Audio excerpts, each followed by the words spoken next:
All right, prop the mic, PTM. We're live, coming to you on a Monday, February 26th, 2024, for a nice small 4-game NBA slate. As always, today's podcast is presented by Props.cash. We 100% cannot do what we do without Props.cash. So if you think you're ready to level up your prop betting game too, use code PTM at sign up to get 25% off your first month. What's going on, Dave? Happy Monday. Happy Monday. An eventful weekend. We had quite a bit of NCAA hoops going on. We had a lot of NBA games going on. Results were mixed, I would say. We hit some good plays. We nailed Jokic last night. We got hooked on our builder of the day with Anthony Simons having the worst game of his career. But overall, it was kind of like a wash of a weekend. So not amazing results, but we're definitely going to turn it up this week. I'm excited for a bounce back spot today, and hopefully we get a sweep or something like that. That'd be nice, right? Yeah, that'd be great. That would be great. So we got 4 games tonight.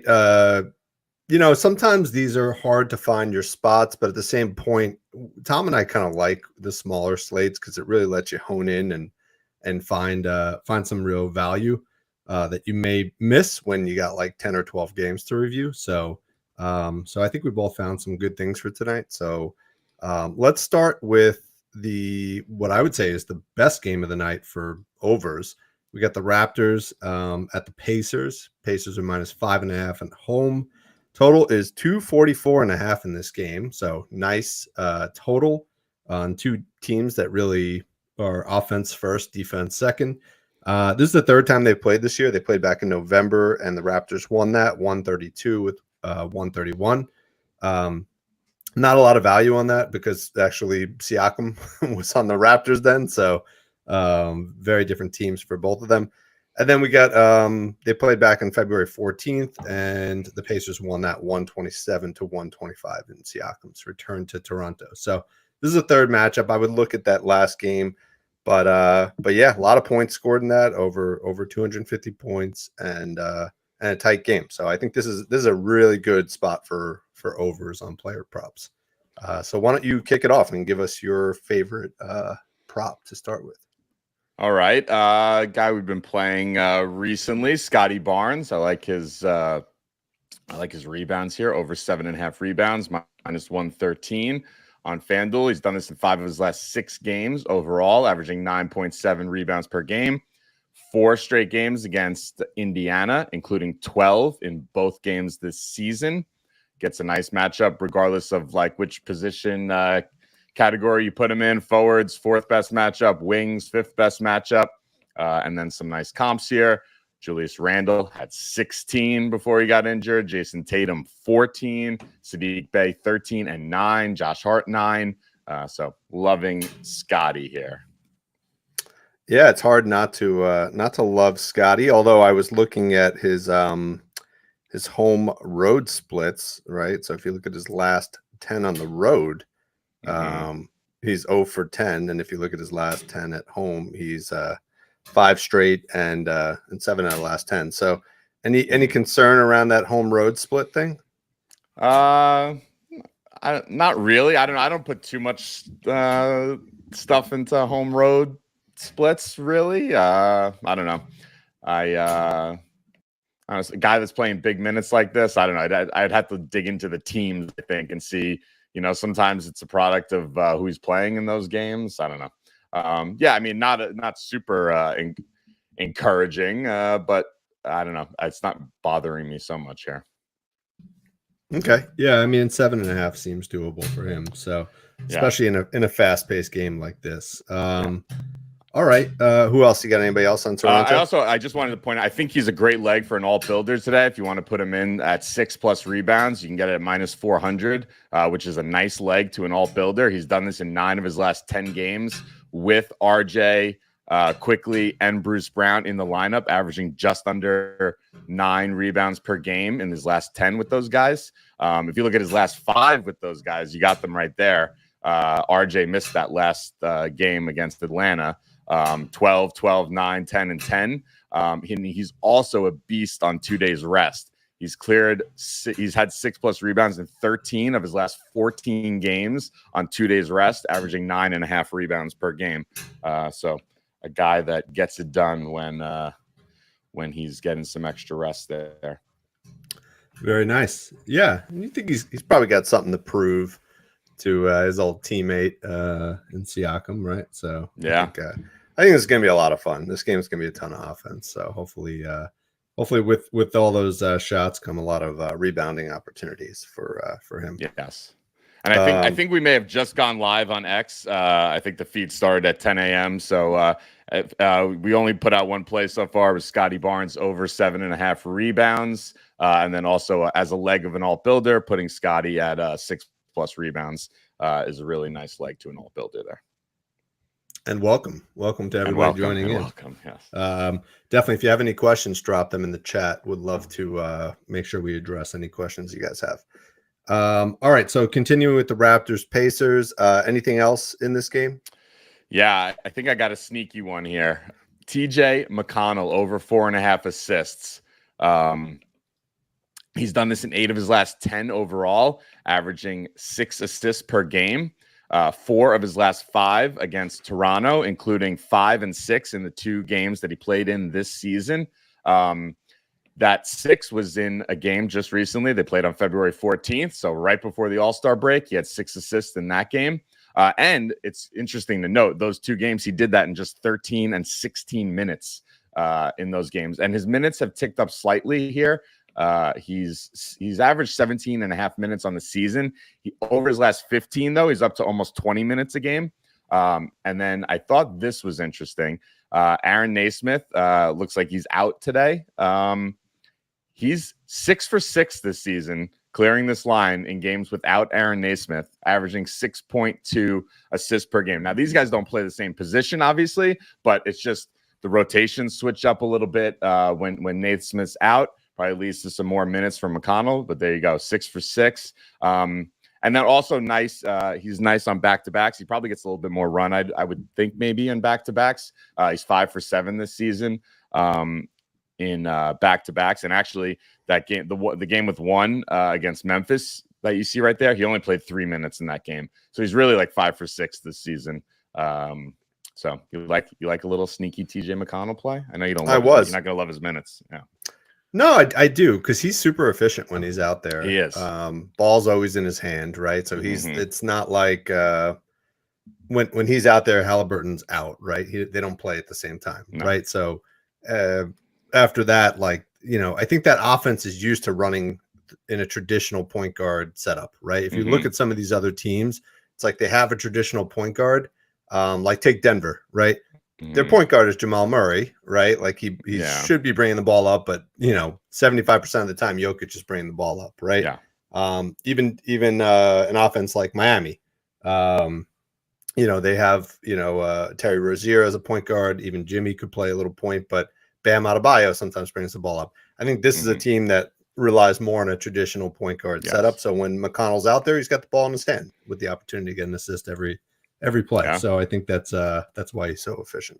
Okay. And then here, go ahead. No, sorry. I think that's good. His rebounds were actually popping on our DVP model, but I don't know. I do like his assists better than his rebounds. Yeah. And speaking of all builders, like we have with Scotty Barnes, I think 4+ assists for him at -290 is an awesome leg for an all builder. He's done that in 9 of 10 overall.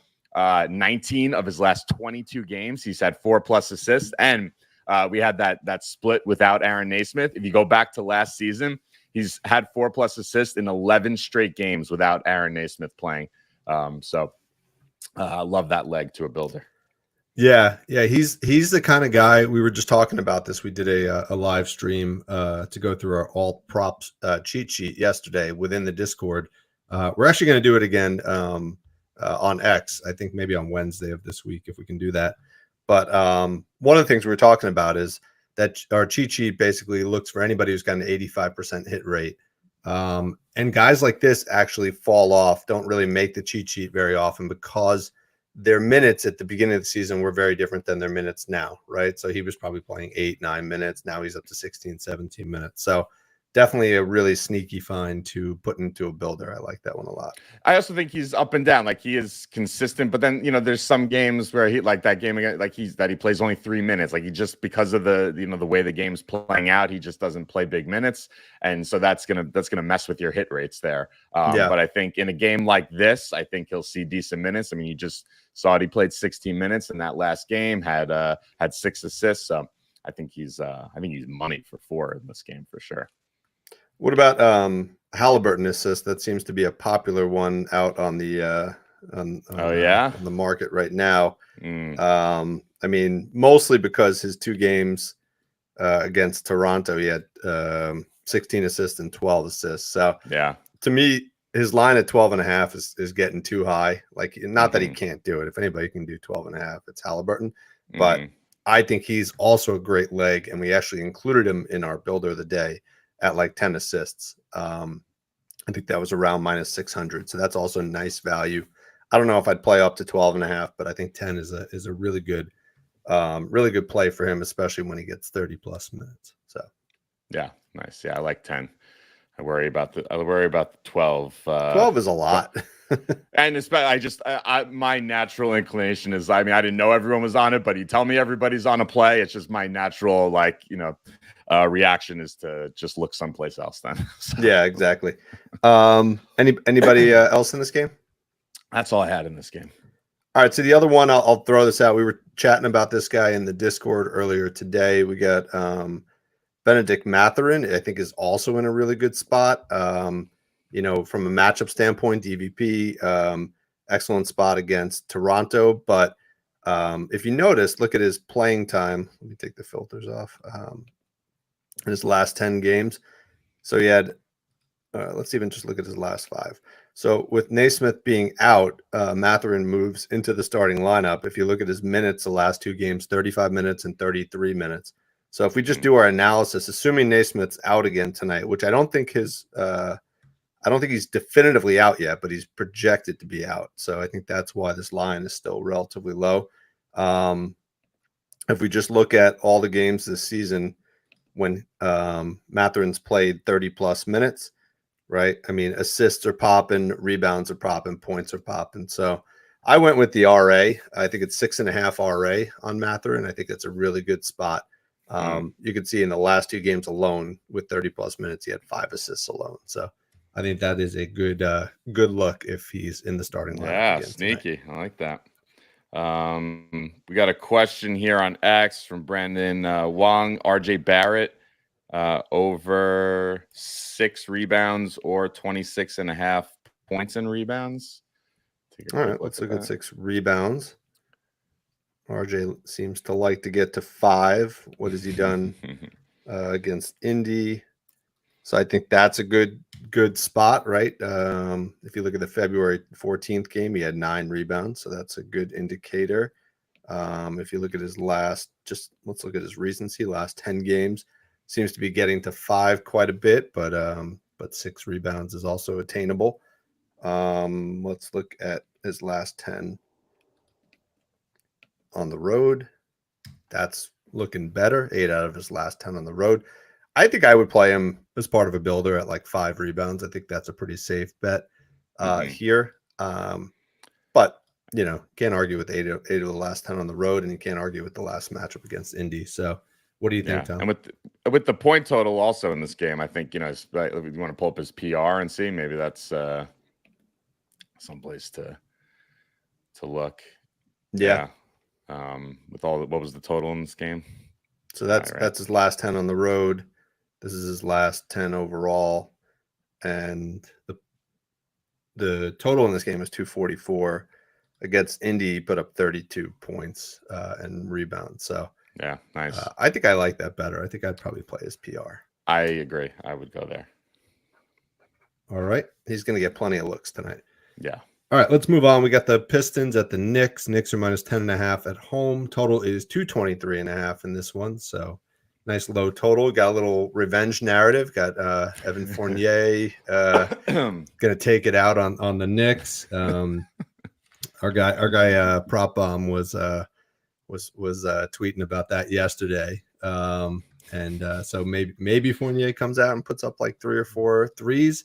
And then you also got Alex Burke. You got Bogdanovich, right? So there's a story here, but I don't think anybody's. The guys played like they're like journeyman players who have been like all over the place. Yeah. They played plus season and a half in Detroit. Like, a guy who got drafted by a team and then goes back. I'll look into that, but I could see maybe a little bit more of Fournier just with the resentment of sitting on the bench for the last 2 years and to come out and actually play in a game. That one I could see. But they gave him $80 million to sit on a bench, so it's how upset can you actually be? Exactly. So I'm not and the Detroit guys got out of Detroit and went to a contending team, So I think everybody's happy where they are. But anyway, anything popping out for you in this game? Yeah, like Precious here, over 12.5 points, minus 105 on DK. So he's done this in 6 of his last 10 overall. Great matchup, bigs against Detroit, 4th most points per minute over the last month. I thought this was great. Out of the 36 bigs to face Detroit over the last month, only 12 of them have scored less than 13 points. So I think that bodes very well for Precious. You could also look at Hartenstein here. But I think I'm leaning Precious in this spot. Also love he's another nice leg for a builder at 10 plus points, minus 290. Out of those same 36 bigs to face Detroit, only seven out of 36 have scored less than 10 points over the last month. His last 3 games against Detroit, he's cleared in all. He's had 10 plus points in all 3, 12, 10, and 11. And then he's just been without Randall there. He's been awesome. 8 of his last 10 games without Randall in the lineup. So loving Precious in this spot. Yeah, Hartenstein was popping out on our model as like the go-to because he's got more minutes in the rotation as a Nick, right? So he popped out on our model as like the center versus Detroit. But the reality is, I mean, his line is nice at 7.5, but he's only playing 24 minutes, right? Precious, yeah. I just wrote down, is averaging over the last 10 games 40.6 minutes. So basically, once OG was out of the lineup, they basically said, all right, I need to go insert somebody else who can play the entire game. So that's been Precious. So yeah, I think that's a good spot. I would stay away from his rebounds. Rebounding against Detroit is tough, but I think scoring against Detroit is pretty nice, which is a little bit surprising with their size, especially with Jalen Duren. But I just think they have so many holes in their entire lineup that I think the bigs end up just getting easy dump offs from the point guards and scoring. That's probably why. So yeah. All right. What about Brunson? You got anything for Brunson? This is a pretty good matchup against Detroit for point guards. I think Brunson scored like 40 points or something like that last time they played. Yeah, I just didn't. He did. I just, the lines of 30.5 or something like that. Or I guess it came down a little bit, 29.5. But yeah, I don't know. It scares me a little bit being so high. I think I'd like him at 25. 30 seems a little bit high for me. Yeah, I would say the last time we had this situation where we were afraid of his total game because of maybe a blowout or whatever, we did end up going the route of the first quarter. And if you look, his first quarter points are probably somewhere between 7.5 to 8.5. Both of those seem good over the last 10 games. He's cleared 7.5 and 7 out of 10. And if we look at him at home, it's even better, right? 5 straight games with 7.5 points, 4 straight with 10 plus points. So, and let's see what he did in that 42-point outing versus Detroit. I assume he also got there. That one, yeah, he had 16 points in that one in the first quarter. So I think if you want to play Brunson, maybe go with the first quarter, 7.5, 8.5 points. Yeah, I prefer that as well. Yeah. All right. What else? Anything else in this game? Yeah, I got 2 more here, both on the Detroit side of the ball. Okay. So this is a guy we were talking about. Yeah, well, we were talking about his twin brother yesterday, but Ausar Thompson over 5.5 rebounds, minus 130 on DK. 7 of his last 10 he's cleared this in, and you've seen his minutes tick up here recently. They've had some that with the departures of Bogdanovich and Burks. His minutes have ticked up. When he's played 26 plus minutes this season, he's cleared this line in 23 of 28 games. If you bring that up to 28 plus minutes, which he's been doing, he's in the 30, the mid 30s lately. 17 of 20 with 28 plus minutes. So if he's out there, he's rebounding. We spoke about this yesterday. His brother, his percentiles are slightly higher, but they're both like 90 plus percentile rebounders at their position. If you look, he did play New York back in November. He had 7 rebounds in only 13 minutes in that game. And it's really the only good rebounding matchup against the Knicks. Forwards against the Knicks is really the only place you can kind of target rebounds. The rest are really poor matchups. So I like Thompson here over 5.5.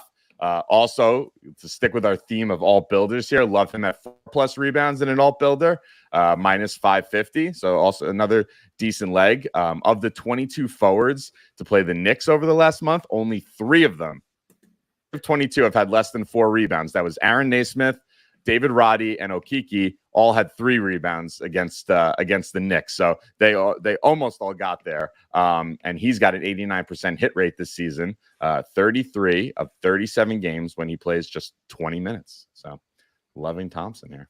And he had 4 rebounds in the first quarter against New York. There you go. There you go. if I recall, I'm not going to pull it up because it'll take too long, but if I recall, he is very much a first half rebounding kind of guy. So yes, so definitely, hopefully if you do play that alt, hopefully he cashes that in the first half.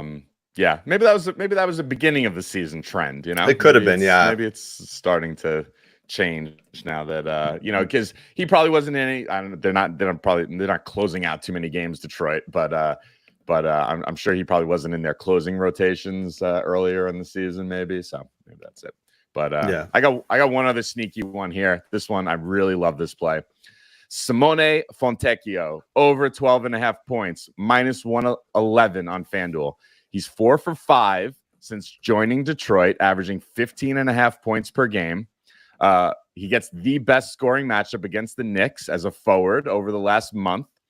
He did play the Knicks twice this season with Utah, had 14 and 15 points in those 2 games, including as recently, you'll see, as January 30th, when he was on the Jazz. Randall and OG have been out since since January 28th. So they were both out in this game. So he's seeing a very similar Knicks rotation to what he did in that game that he had 15 with Utah. So what do you think? You like Simone here? Yeah, I actually have been watching a little bit of the Pistons of late and been very impressed with his game. Yeah. Like he's got a pretty dynamic game. He can shoot from the outside, but he can also, drive to the hoop. I think he's in a good spot tonight. I think there's going to be a lot of 3 attempts in this game. So I think he could easily get, 2 or 3 threes. Let's see what his so his line is 3 threes. So I think he's good for 2 or 3 threes. So that's 6 to 9 points right there. Just needed another 7, 4 to 7 points or something like that, and we cash. So I like that one a lot. Nice. And then if you want to put him as a leg to a builder at 10 plus points, minus 270, awesome leg to a builder. When he's played 28 plus minutes this season, 13 for 18, 8 of his last 10. And in his 3 games with Detroit, when he's played 28 plus minutes, 20 points, 14 points, and 17 points. So add him into your builders today. 10 points. It's beautiful.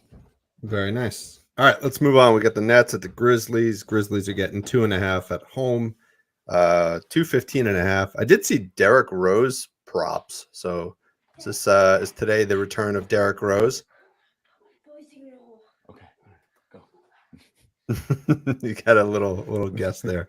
So yes, I think Derrick Rose might play today. So that'll be kind of fun. Interesting. But yeah, this game is going to be atrocious. 215 points. So hopefully not too much that you're playing on this one, but anything standing out for you in this matchup, boys? Going back to my boy Vince Williams Jr. here, rebounds. The guy is just a rebounding machine, 99th percentile rebounder at his position. So we cashed on him when I think you probably still get his line at 6.5. I like it at 6.5. Yeah, Yeah, at minus yeah. 125. Yeah. Yeah, that's what I have it at. So he plays all over the place. So he's on Cleaning the Glass, he's listed as a wing. But he plays all over. This season, he's played 9% of his minutes at point guard, 60% of his minutes at shooting guard, 28% of his minutes at small forward, and 3% of his minutes at power forward. The only bad matchup for rebounds against the Nets is for bigs. So regardless of what position you're seeing Vince Williams at, he has a good matchup. Point guard, 7th best. Combo guard, 7th best. Wings, 8th best. Forward, 2nd best matchup for rebounds. So I like him over 6.5 rebounds here, minus 120 on FanDuel. He's also been great on 2 days rest, 4 for 6 this season on 2 days rest, and he has some like 8s and 9s in there. So I like this spot for Vince Williams. He hooked us the other day. I think that was points and assists though. He had him on when he hooked us. So going back to the original play that we were putting out on Vince Williams, the rebound, straight up rebounds. Yeah, I like that one. Yeah, I mean, he's a very energetic player. He's going to get big minutes. I think this is a very winnable game too for the Grizzlies. 2.5 point spread, low total. Seems like there's gonna be a ton of missed shots in this game. So I think he's in a good spot for lots of rebounds tonight. Yes. So love that one. All right. Nice. Anything else in this game? In this game, no. You want to play Ben? You want to play Ben Simmons again? I don't even think is he even playing anymore? Or is he out of the league? No, I think he's out of the league. Everyone's still, you hang on hope, and then you give up, and then you're like, you saw so much promise from him that you're like, and you see these low lines, and it's just such a draw, right? But you have to draw a line in the sand and say, I'm not playing Ben Simmons props anymore. That's just it. You need that Simpsons chalkboard. You need to write that 500 times. It's so tempting though. It's not just us. It's everybody. Everybody wants to looks at those games where he puts up a triple double in like 16 minutes and wants to play him. But yeah, I think he's injured now, so it's fine. All right, next we got the feisty Heat after their little fight the other day. Jimmy Butler's out on suspension. And I think Tyler Hero's also questionable. I think you said earlier. They're playing the Kings are minus 6.5 at home. Total's 224.5, which is probably the lowest total I've seen in a Kings game in years. So anyway, this will be a weird game. What did you like in this one? I didn't like a lot because you don't know what's going on with Miami. It looks like Hero might miss this game too, with Jimmy out. And then you get the Kings on a back-to-back after they played last night. So I don't know, not a ton I was loving in this game, but I was loving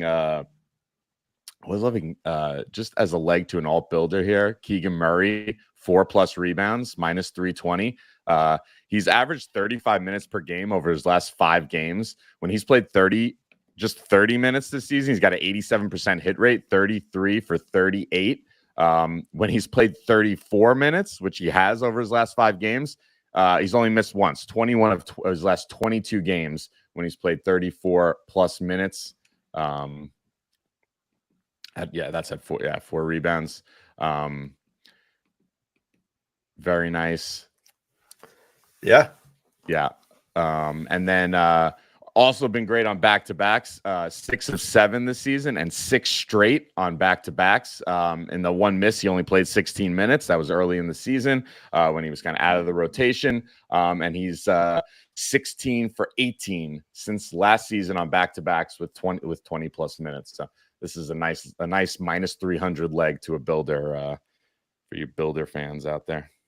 Yeah, and this is a builder night. Like, there's not a ton of props available, so I think all things some stuff down and putting it together, especially if you can get a couple minus 300s. You put two of those together, maybe with a plus 700, and you're in good shape. With a minus 700, you're in good shape. So to be clear, you don't love his 5.5 rebounds, but you do like him at 4 rebounds. Yeah, I mean, you see right there, lots of 4s, lots of 5s. So it's hard to grab rebounds on that team with Sabonis. Exactly. And his 13.5 rebound line at minus 136. So crazy. Which seems like a good. He's really not good on back-to-backs. You know, we're not big into unders here, but you know, he on back-to-backs, Sabonis gets to 10 like all the time. But I think maybe only once this season. I don't know if you don't have to pull it up, but yeah, he's not great on back-to-backs. So maybe that'll open up a few more for Keegan Murray here. Yeah, maybe. Yeah. So, you know, the Heat are without Jimmy tonight. Let's just assume that that's like the main out on that team. I just looked at what Bam does. So Bam's in a pretty good matchup for assists, centers assisting against the Kings. You know, a lot of that is because of Sabonis's defense. But these are the games, you know, the last 10 games that Bam has played without Jimmy. You can see at 3.5 assists.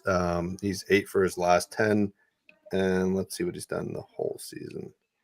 On the whole season, he's got a 76% hit rate, so 13 for 17. So we put this one out early in the morning on the Discord. This was at closer to minus 130. This is creeping up to minus 150 on some books, minus 160 on some books. So again, I don't know if I'd play it at those odds, but certainly a good value to play as part of a builder as well. So I like Bam for assists, and who knows, he might put up like a 7 or 8 assist night as well. Sometimes he does very that. well could. Yeah, he very well could. Terry Rozier is also potentially coming back. At least what I read a couple hours ago, he might be back tonight. So if he's got Terry to pass to, he's got Duncan Robinson. Duncan Robinson, Hero. I think Jaime Jaquez is also in a good spot tonight. I think if all those guys, if Hero's out especially, I think he's a good play to look at. So, you know, overall we'll stay light on this game just because of the uncertainty on the lineups. But if we see anything else as injury reports come out and we get the lineup set, we'll post it up on X. All right. All right. Sounds good.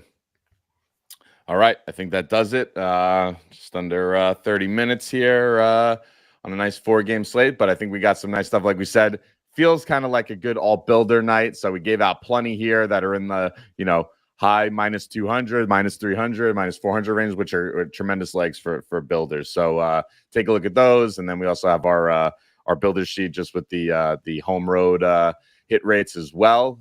So I think we got lots of good legs to kind of put a puzzle together for some alt builders tonight. So everyone enjoy the games. Thank you all for your questions and joining, and let's all make some money tonight.